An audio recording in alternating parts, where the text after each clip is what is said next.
Assalamualaikum warahmatullahi wabarakatuh. Perkenalkan, nama saya Hilwa, saya dari kelas 11 IPA 3. Di sini saya akan mempresentasikan materi dari bab 1, yaitu wirausaha kerajinan dari bahan limbah berbentuk bangun ruang. Wirausaha kerajinan bahan limbah adalah sisa suatu usaha atau kegiatan. Limbah merupakan salah satu hasil dari suatu kegiatan atau proses. Limbah berbentuk bangun ruang adalah limbah yang berbentuk bangun yang berdimensi 3, yaitu bahan limbah yang memiliki volume atau ruang, sehingga limbah tersebut dapat berdiri serta memiliki volume atau keruangan. Limbah berbentuk bangun ruang dapat berupa bangun berbentuk beraturan seperti kubus, bola, kotak, dan bangun tidak beraturan. Contoh bahan limbah berbentuk bangun ruang adalah limbah botol, limbah kaleng, limbah kayu, dan lain-lain. Bagaimana perencanaan usaha kerajinan dari bahan limbah berbentuk bangun ruang? Untuk menjadi wirausahawan profesional, harus memiliki perencanaan usaha yang baik. Aspek-aspek yang penting dalam perencanaan usaha produk kerajinan dari bahan limbah berbentuk bangun ruang adalah sebagai berikut. 1. Ide dan peluang usaha kerajinan dari bahan limbah berbentuk bangun ruang. Analisis peluang usaha bertujuan untuk mencari dan melaksanakan kegiatan usaha yang menguntungkan. Rencana dalam berwirausaha perlu dianalisis untuk mengenali kelemahan-kelemahan yang dapat mengakibatkan kesulitan-kesulitan keberlangsungan usaha. Analisis usaha ini juga dapat digunakan untuk mencari strategi dalam bidang penjualan, bauran produk, investasi, pengembangan staf, pengendalian usaha, pengendalian biaya, dan lain-lain. Faktor-faktor yang menjadi dasar pertimbangannya adalah sebagai berikut. A. Faktor keuntungan. B. Faktor penguasaan teknis. C. Faktor pemasaran. D. Faktor bahan baku. E. Faktor tenaga kerja.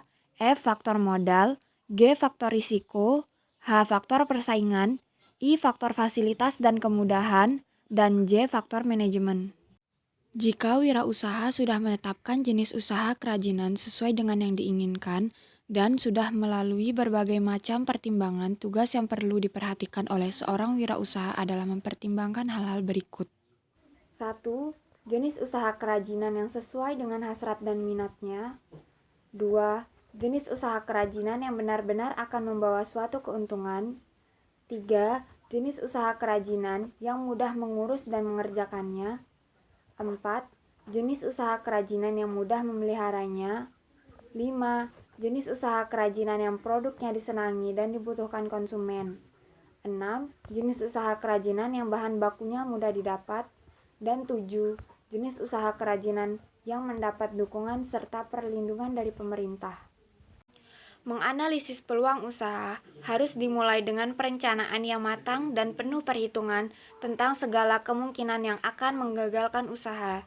Kita tidak boleh asal-asalan atau meniru tanpa berpikir dan dianalisis.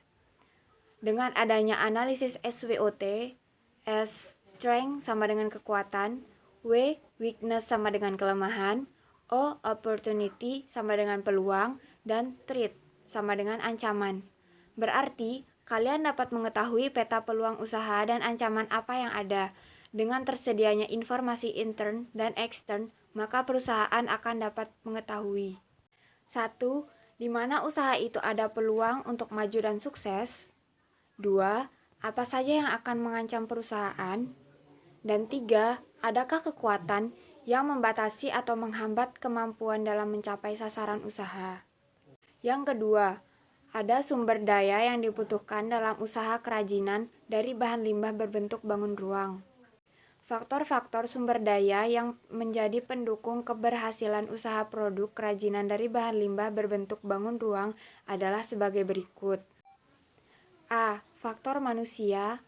B. Faktor keuangan. C. Faktor organisasi. D. Faktor perencanaan. E. Faktor pengatur usaha. F. Faktor pemasaran. Dan G. Faktor administrasi. 3. Perencanaan administrasi usaha kerajinan dari bahan limbah berbentuk bangun ruang. Beberapa aspek penting dalam perencanaan administrasi usaha yaitu A. Mengurus izin usaha. B. Penetapan besarnya retribusi. C. Surat izin usaha perdagangan. D. Pengurusan pajak. E. Membuka rekening bank. F. Tanda daftar perusahaan. G. Analisis mengenai dampak lingkungan. 4. Perencanaan pemasaran usaha kerajinan dari bahan limbah berbentuk bangun ruang. Secara ekonomi, produk kerajinan dapat menjanjikan dan memiliki peluang pasar yang menggembirakan, apalagi ditunjang dengan melimpahnya bahan baku, tenaga kerja yang relatif murah dibanding dengan negara lain, sehingga dapat menekan biaya produksi. Penguasaan pasar dalam arti menyebarkan hasil produksi merupakan faktor menentukan dalam perusahaan. Agar pasar dapat dikuasai, maka kualitas dan harga barang harus sesuai dengan selera konsumen dan daya beli atau kemampuan konsumen. Faktor pemasaran dapat dikatakan berhasil jika jangkauan pasar semakin luas dan masa produksi dapat bertahan dalam waktu yang lama. Untuk itu, hal-hal yang perlu dipertimbangkan meliputi sasaran pasar, selera konsumen, citra produk, saluran distribusi, dan penentuan harga. Ada 3 elemen penting dari sasaran atau target sebuah promosi, yaitu 1. Pembentukan merek, 2. Layanan kepada konsumen yang berupa komunikasi dan pemberian informasi, dan 3. Menciptakan kesetiaan pelanggan. Kemudian, ada 6 kegiatan dan perencanaan pemasaran yang bisa dilakukan untuk mengomunikasikan produk dan merek usaha, yaitu sebagai berikut. A. Penjualan personal. B. Iklan. C. Promosi penjualan. D. Publikasi. E. Sponsorship. Dan F. Komunikasi di tempat konsumen yang akan membeli. B. Sistem produksi usaha kerajinan dari bahan limbah berbentuk bangun ruang. 1. Aneka produk kerajinan dari bahan limbah berbentuk bangun ruang. Kerajinan pada awalnya merupakan budidaya tradisional yang kini menjadi komoditi negara yang dapat meningkatkan devisa. Di antaranya, sejumlah kerajinan Nusantara ada yang tetap mempertahankan bentuk dan ragam hias tradisionalnya, tetapi ada pula yang telah dikembangkan sesuai dengan tuntutan pasar. Berdasarkan bahannya, produk kerajinan dari bahan limbah dapat dibagi menjadi 2, yaitu kerajinan dari bahan limbah berbentuk bangun datar dan kerajinan dari bahan limbah berbentuk bangun ruang. Berikut ini dijelaskan beberapa produk kerajinan dari bahan limbah berbentuk bangun ruang.